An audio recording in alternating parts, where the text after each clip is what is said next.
કેમ છો વિદ્યાર્થી મિત્રો? ઘરશાળા બુનિયાદી સંસ્થા સંચાલિત યુટ્યુબ ચેનલમાં ફરીને આપ સૌનું સ્વાગત છે. વિદ્યાર્થી મિત્રો, આજે આપણે પાઠ 7 ગુપ્તયુગ અને અન્ય શાસકો જેના વિશે ચર્ચા કરીશું. પ્રસ્તુત એકમમાં આપણે ભારતના પ્રાચીન ઇતિહાસમાં મહત્વ ધરાવતા ગુપ્તયુગ અને તે સમયના શાસકો તેમજ અન્ય શાસકોએ ભારતના ભવિષ્યના ઘડતરમાં કેવો ફાળો આપ્યો તેના વિશે જાણીશું. અને આપ સૌને એ પણ જણાવવાનું કે ગુપ્તયુગ છે એ ભારતનું સુવર્ણયુગ ગણાય છે. તો શા માટે સુવર્ણયુગ ગણાય છે? ગુપ્તયુગના સમય દરમિયાન એના શાસકોએ ભારતના ઇતિહાસને સમૃદ્ધ કરવામાં ખૂબ જ ફાળો આપેલો છે.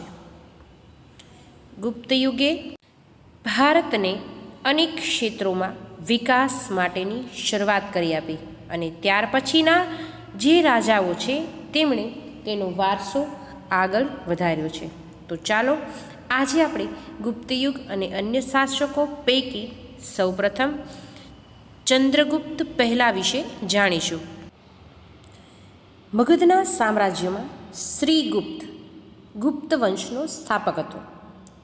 જો ઈસુની જે 3જી સદી છે એમાં મગધમાં પ્રભાવશાળી ગુપ્ત વંશની સત્તા છે એ સ્થપાઈ હતી.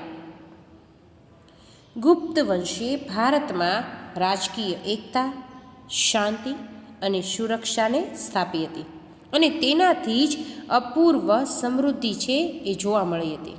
અને એટલા માટે જ આપણે હમણાં કીધું કે ગુપ્ત યુગને ભારતનો સુવર્ણયુગ કહેવામાં આવે છે. હવે પ્રશ્ન થાય કે સુવર્ણયુગ એટલે શું? તો કે સુવર્ણયુગ એટલે દેશની સમગ્ર પ્રજાની સર્વોત્કૃષ્ટ પ્રગતિ, આબાદી. અને આ રીતે ગુપ્ત સમ્રાટોએ લોકોને શાંતિ અને સમૃદ્ધિ છે આપી હતી. હવે ગુપ્તયુગનો સુવર્ણયુગ છે એ ઘણે અંશે ગુપ્ત સમ્રાટોનું સર્જન હતું. અને એવા જ ગુપ્ત સમ્રાટની અંદર સૌ પ્રથમ આપણે ચંદ્રગુપ્તની વાત કરવા જઈ રહ્યા છીએ. આપણે હમણાં જ વાત કરી કે ગુપ્ત વંશનો સ્થાપક છે કોણ હતો? તો કે શ્રીગુપ્ત. અને તેના પુત્રનું નામ હતું ઘટોત્કચ ગુપ્ત.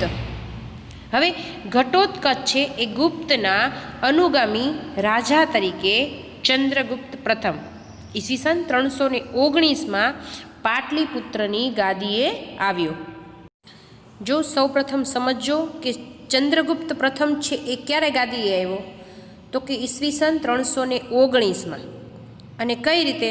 તો કે જે ઘટોત્કચ છે જે ગુપ્ત વંશનો પુત્ર હતો અને એ ઘટોત્કચ ગુપ્તના અનુગામી રાજા તરીકે ચંદ્રગુપ્ત પ્રથમ છે એ આવ્યો. સૌપ્રથમ તેણે શક્તિશાળી લીચ્છવી જાતિની કન્યા કુમારદેવી સાથે લગ્ન કર્યા અને લીચ્છવીઓની સહાયથી તેણે મગધના રાજ્યનો વિસ્તાર કર્યો. જો પાટલીપુત્રની ગાદી આવે છે ત્યારે તે શક્તિશાળી પ્રજાની કન્યા સાથે લગ્ન કરે છે, કુમારદેવી સાથે. અને ત્યારબાદ એ જાતિઓની સહાયથી તેણે મગધ રાજ્ય છે એનો વિસ્તાર કર્યો. મગધની પાસે પ્રયાગરાજ એટલે કે અલ્હાબાદ, સાકેત એટલે કે અયોધ્યા એને જીતી લઈને મગધનો વિસ્તાર છે કર્યો. અને એટલા માટે જ તેણે મહારાજને બદલે મહારાજાધિરાજ જેવું ગૌરવપ્રદ બિરુદ છે એ ધારણ કર્યું. તમને એક વાક્યના પ્રશ્નોમાં એવું પૂછવામાં આવે કે મહારાજાધિરાજનું બિરુદ છે એ કોને મળ્યું હતું? તો આપણે કહી શકીએ કે ચંદ્રગુપ્ત પ્રથમે મહારાજના બદલે મહારાજાધિરાજ ગૌરવપદ બિરુદ ધારણ છે એ કર્યું હતું. શા માટે? તો કે એણે મગધ રાજ્યનો વિસ્તાર છે એ કરેલો હતો. આ ઉપરાંત તેણે પોતાની સત્તા અને પ્રતિષ્ઠાની પ્રતીતિ કરાવવા સોનાના સિક્કા બહાર પડાવ્યા હતા. એટલે ચંદ્રગુપ્ત પ્રથમે મગધનો વિસ્તાર પણ કર્યો અને સોનાના સિક્કા છે એ પણ બહાર પડાવ્યા. જુઓ તમે અહીં સ્ક્રીન પર એ સિક્કાઓને જોઈ શકો છો કે જેની શરૂઆત બહાર પાડવાની ચંદ્રગુપ્ત પ્રથમે કરેલી હતી.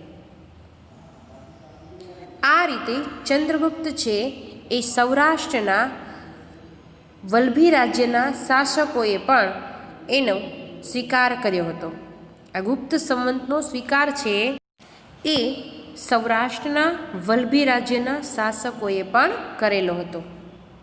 અને ગુપ્ત સંવંતના આરંભના કારણે હિંદના ઇતિહાસમાં અને કાળક્રમ અનુસાર ઐતિહાસિક બનાવોની ગોઠવણી છે એ શક્ય બની. એની શરૂઆતથી એના આરંભથી જ ગુપ્ત યુગ છે એક ઐતિહાસિક ગોઠવણનો ભાગ છે બની ગયો.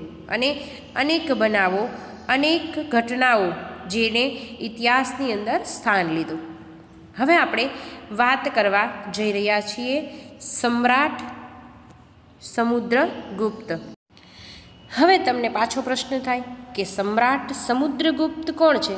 તો કે ચંદ્રગુપ્ત પ્રથમ પછી એનો પુત્ર છે એ સમુદ્રગુપ્ત ગાદી આવ્યો. આપણે સમજ્યા હતા ને કે રાજાનું પદ છે એ વારસાગત જોવા મળતું. તો એ જ રીતે સમ્રાટ સમુદ્રગુપ્ત છે એ ચંદ્રગુપ્ત પ્રથમનો પુત્ર હતો. અને સમુદ્રગુપ્તના સમયની માહિતી પ્રયાગરાજના સ્તંભલેખ અને તેના સિક્કાઓમાંથી મળે છે. કારણ કે પહેલાંના સમયની અંદર રાજાઓ છે એ આવી અનેક બાબતો પોતાના વહીવટની, પોતાના ધર્મની, પોતાની સંસ્કૃતિની એ સિક્કાઓ પર નોંધતા. આ લેખો, અભિલેખો ઉપર, શિલાલેખો ઉપર કંડારતા. આપણે પાઠ એકમની અંદર જ આવું સમજી ગયા છીએ. તો એ જ રીતે સમુદ્રગુપ્તના સમયની જે માહિતી છે એ સ્તંભલેખ, પ્રયાગ પ્રશસ્તિ એના સિક્કાઓમાંથી પણ જોવા મળે છે. અને એ જે પ્રશસ્તિની આપણે વાત કરી રહ્યા છીએ એ રાજકવિ હરિશેણે રચી છે. કોણે રચી છે? તો કે રાજકવિ હરિશેણે. અને એની અંદર તેણે સમ્રાટ સમુદ્રગુપ્તના વિજયો અને સાંસ્કૃતિક સિદ્ધિઓને વર્ણવી છે. એ સિક્કાઓમાં શું નોંધેલું છે? તો કે સમુદ્રગુપ્તની જે સિદ્ધિઓ છે, એણે કરેલા વિજયો છે અને એની સંસ્કૃતિ છે એને લખેલી છે, એની નોંધ કરી છે. સમુદ્રગુપ્ત કોણ હતા? તો કે સમ્રાટ ચંદ્રગુપ્ત પ્રથમના પુત્ર હતા. તેણે ખૂબ જ ઓછા સમયમાં ઉત્તર ભારતના મોટાભાગના રાજ્યોથી માંડીને અફઘાનિસ્તાનના કુશાળ શાસન તંત્ર સુધી વિજયયાત્રા છે કરી હતી. એટલે કે એણે પણ અનેક રાજ્યો છે એને જીત્યા હતા. સાથે સાથે દક્ષિણમાં લગભગ 12 જેટલા રાજાઓને તેણે હરાવ્યા હતા. તેણે આ રાજાઓને હરાવીને તેમના રાજ્યો ખાલસા કરવાને બદલે તેઓને ખંડિયા રાજાઓ તરીકે ડહાપણપૂર્વક પુનઃસ્થાપિત કર્યા. અને રાજ્યનો વહીવટ ચલાવવા રાજ્યપાલો અને અધિકારીઓની નિમણૂક કરવામાં આવતી. આ રીતે સમુદ્રગુપ્ત છે એ મહાન વિજેતા પણ હતો અને સંસ્કારી સમ્રાટ પણ હતો. તેની સાહિત્યિક સિદ્ધિઓ તથા ચારિત્ર્ય પણ નોંધપાત્ર રહ્યા હતા. તેણે અનેક કાવ્યોની રચના કરી, કવિરાજનું બિરુદ મેળવ્યું હતું. જો તમે આપણે વાત કરીને કે સાહિત્યિક સિદ્ધિઓ, તો એટલા માટે એણે કાવ્યોની રચના પણ કરી અને તેને કવિરાજનું બિરુદ પણ મેળવ્યું હતું. તમને એક વાક્યના પ્રશ્નોની અંદર પણ પૂછાઈ શકે, MCQમાં પણ પૂછાઈ શકે અને ખાલી જગ્યાની અંદર પણ પૂછાઈ શકે. કવિરાજનું બિરુદ કોને મળ્યું હતું? તો કે સમ્રાટ સમુદ્રગુપ્તને. અને મહારાજાધિરાજનું બિરુદ કોને મળ્યું હતું? તો કે ચંદ્રગુપ્ત પ્રથમને. તો આ જે સમ્રાટ સમુદ્રગુપ્ત છે એણે અનેક કાવ્યોની રચના કરી અને કવિરાજનું પદ ધારણ કરેલું, પરંતુ એનું એક કાવ્ય છે એ કમનસીબે મળતું નથી. અને એક સિક્કાની અંદર તો સમુદ્રગુપ્તને વીણા વગાડતો પણ દર્શાવેલો છે. અને એટલા માટે તેને સંગીત પ્રત્યે કેટલો પ્રેમ હતો, તે સંગીત પ્રેમી હતો તેવું આપણે કહી શકીએ છીએ. તેના શાસનકાળ દરમિયાન, એટલે કે જ્યારે સમુદ્રગુપ્ત ગુપ્ત યુગના ગુપ્ત વંશનો શાસક હતો, ત્યારે તેણે અનેક મંદિરો, બૌદ્ધ વિહારો, જૈન ઉપાશ્રયો બંધાવેલા હતા અને તેણે અશ્વમેઘ યજ્ઞ પણ કર્યો હતો. આ સંદર્ભે તેણે સિક્કા છે એ પડાવ્યા હતા. તેણે પોતાના દરબારમાં વિદ્વાનોએ એકત્રિત કરી ઉચ્ચ પ્રકારનું સાહિત્ય છે સર્જન કરાવ્યું હતું. જ્ઞાનીઓ તેની અને તે જ્ઞાનીઓની સોબત છે એ ઈચ્છતા હતા. જેની પાસે જ્ઞાન છે એ લોકો સમુદ્રગુપ્ત પાસેથી જ્ઞાન મેળવવા પણ માગતા હતા અને સમુદ્રગુપ્ત છે એ પણ બીજા જ્ઞાનીઓ પાસેથી જ્ઞાન મેળવવા ઈચ્છતા હતા. તેણે હિન્દુ ધર્મને ઉત્તેજન આપ્યું હતું. આ રીતે તેણે સામાજિક રીત રિવાજોને પણ સ્વીકાર્યા હતા. પ્રાચીન ભારતના ઇતિહાસમાં સમુદ્રગુપ્તનું સ્થાન છે એ વિશિષ્ટ અને નોંધપાત્ર છે. ગુપ્ત સામ્રાજ્યની મહત્તાનો તે સર્જક હતો. હવે આપણે સમ્રાટ ચંદ્રગુપ્ત બીજો કે જે વિક્રમાદિત્ય તરીકે ઓળખાય છે, આપણે હમણાં એને સમજશું કે તે શા માટે વિક્રમાદિત્ય કહેવાયા. ઈસવીસન 375માં સમુદ્રગુપ્તનું અવસાન થાય છે અને પછી તેના સ્થાને ચંદ્રગુપ્ત બીજો છે એ ગાદીએ આવે છે. તેણે પણ તેના પિતાના વારસામાં મળેલ વિશાળ સામ્રાજ્યને સફળતાપૂર્વક સાચવ્યું અને એટલું જ નહીં પરંતુ બીજા પણ રાજ્યોને જીતીને પોતાના સામ્રાજ્યો પર વિસ્તાર છે એ વધાર્યો. અનેક રાજ્યો ઉપર એણે વિજયો મેળવ્યા અને પોતાનું રાજ્ય છે એને વધાર્યું. ચંદ્રગુપ્ત બીજો છે એ પણ ગુપ્ત વંશનો સૌથી પ્રતિભાશાળી શાસક છે એ હતો. તેણે શું કાર્ય કરેલું તો કે તેના સામ્રાજ્યની સરહદો શક રાજ્યને અડીને આવતી હતી. કયા રાજ્યને તો કે શક રાજ્યને. અને એ તેણે ગુજરાત પર હુમલો કરીને એ રાજ્યનો અંત છે એને લાવ્યા. શક સત્રંપ વંશના રાજ્યનો અંત છે એ તેણે આણ્યો અને એ જે વિજય મળ્યો એની યાદમાં તેને શકારી બિરુદ છે ધારણ કરેલું. જો આ બાબતને ખાસ યાદ રાખજો કે ચંદ્રગુપ્ત બીજો છે સાથે વિક્રમાદિત્ય કહેવાયો, તો તમે એવું કહી શકો કે ચંદ્રગુપ્ત બીજાએ ગુજરાત પર હુમલો કરીને શક સત્રંપ વંશના રાજ્યનો અંત લાવ્યા અને એની યાદમાં તેણે સકારી બિરુદ ધારણ કર્યું. આથી તે વિક્રમાદિત્ય કહેવાયો. આ જ શક સત્રપો વંશની આપણે વાત કરી રહ્યા છીએ એ 300 વર્ષથી પગદંડો જમાવીને બેઠા હતા અને એને હાંકી કાઢવા માટે તેણે શક્તિશાળી રાજ્યો સાથે લગ્ન સંબંધો બાંધી તેમની મદદથી પોતાનું સૈન્ય છે, પોતાનું જે દળ છે, સૈન્ય શક્તિ છે એને એણે વધારી. આ જે લગ્ન સંબંધોમાં તેણે પોતાના સામ્રાજ્યના વિસ્તારમાં અને દુશ્મનોને મહાત કરવામાં ખૂબ ઉપયોગી થયા. તેણે જીતેલો નવો પ્રદેશ ઘણો જ અગત્યનો હતો. ગુજરાત અને સૌરાષ્ટ્રના સમૃદ્ધ પ્રદેશો ભૃગુકુચ એટલે કે ભરૂચ, સ્તંભતીર્થ એટલે કે ખંભાત, એના જે બંદરો છે એ ગુપ્ત સામ્રાજ્યોને મળ્યા. અગાઉ આપણે આ બંને જે ખંભાતના બંદરો છે અને ભરૂચના બંદરો છે એનાથી આપણે અભ્યાસ છે મેળવી ચૂક્યા છીએ, પરિચય છે મેળવી ચૂક્યા છીએ. એટલા માટે આ દરેક બંદરો છે બંને એ ગુપ્ત સામ્રાજ્યને મળ્યા અને એના લીધે રાજ્યનો દરિયાઈ વેપાર છે એ વધ્યો અને આ રીતે ગુપ્ત રાજાઓ અખૂટ સંપત્તિના માલિક બન્યા. તમે અહીં સ્ક્રીન પર આ નકશોને જોઈ શકો છો. આ રીતે તેણે પોતાનો રાજ્ય વિસ્તાર છે એ વધાર્યો અને તેઓ અખૂટ સંપત્તિના માલિક છે એ બન્યા.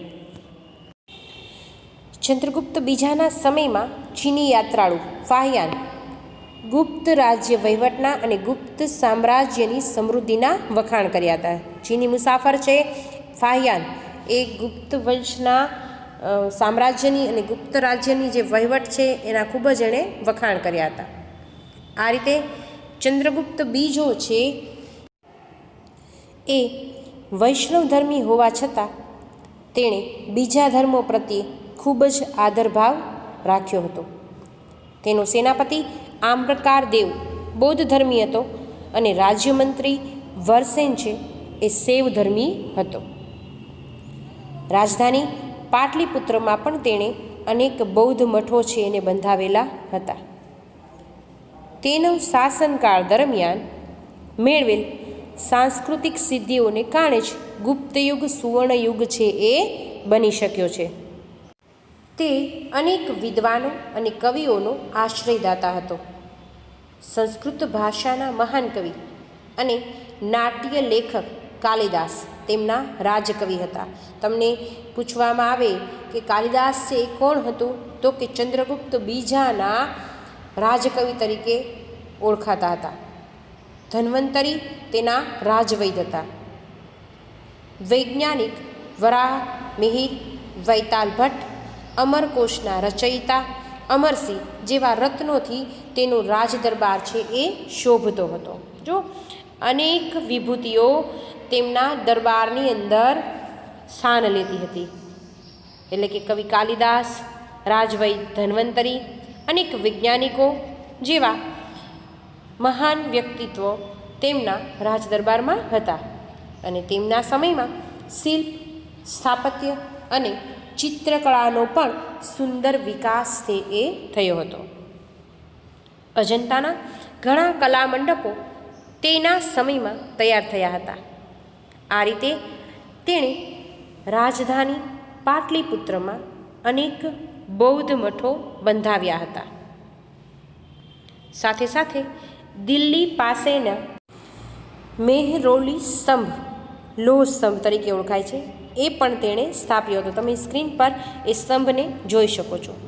સદીઓ સુધી તાપ અને વરસાદમાં રહેવા છતાં આ સ્તંભને કાટ લાગ્યો નથી. જો લોખંડનો હતો તો કાટ લાગવો જોઈએ, પણ છતાં હજી સુધી તેને કાટ લાગ્યો નથી.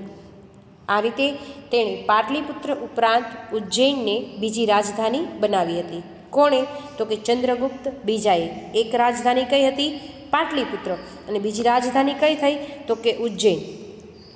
તેણે રાજ્યને જુદા જુદા વહીવટી એકમોમાં વહેંચી અને સુવ્યવસ્થિત વહીવટ છે ચલાવ્યો હતો. લગભગ ઈસવીસન 414ના અરસામાં મહાન સમ્રાટ ચંદ્રગુપ્ત એટલે કે વિક્રમાદિત્યનું અવસાન છે એ થયું હતું. તો વિદ્યાર્થી મિત્રો, આજના વિડીયોની અંદર આપણે સૌપ્રથમ ગુપ્ત વંશના ચંદ્રગુપ્ત પ્રથમ કે જેણે ગુપ્ત વંશનો સ્થાપક ઘટોત્કચ અને એના અનુગામી રાજા તરીકે પાટલીપુત્રની ગાદીએ આવ્યો અને તેણે પણ પોતાનું રાજ્ય વિસ્તારને વધારી મહારાજાધિરાજનું બિરુદ પ્રાપ્ત કર્યું. ત્યારબાદ આપણે સમજ્યા સમ્રાટ સમુદ્રગુપ્ત, જે ચંદ્રગુપ્ત પ્રથમનો પ્રતાપી પુત્ર હતો અને તેણે પણ અનેક સિદ્ધિઓ મેળવી પોતાના સામ્રાજ્યનો વિસ્તાર કરી અનેક રાજ્યોની જીત કરીને કવિરાજનું પણ બિરુદ મેળવેલું હતું. ત્યારબાદ આપણે સમ્રાટ ચંદ્રગુપ્ત બીજો કે જેને વિક્રમાદિત્ય તરીકે ઓળખાય છે અને શકારીનું બિરુદ ધારણ કરેલું. શા માટે તેણે શકારીનું બિરુદ ધારણ કરેલું તેના વિશે આપણે વિસ્તૃત ચર્ચા છે એ કરી. આજના વિડીયોમાં અહીં સુધી રાખીએ છીએ. વિદ્યાર્થી મિત્રો, દરેક વિડીયોનો વારંવાર અભ્યાસ કરી તેનું પુનરાવર્તન કરતા રહેશો, જેથી કરીને તમને દરેક રાજાઓની માહિતી છે, દરેક રાજાઓની સમજૂતી છે એ મળતી રહે અને તમને કોઈ પણ મુદ્દો સમજવામાં તકલીફ પડે નહીં. આજે અહીં સુધી રાખીએ છીએ. ફરી મળીશું સામાજિક વિજ્ઞાન વિષય સાથે અને મારી સાથે. ત્યાં સુધી રજા લઈશ. આવજો.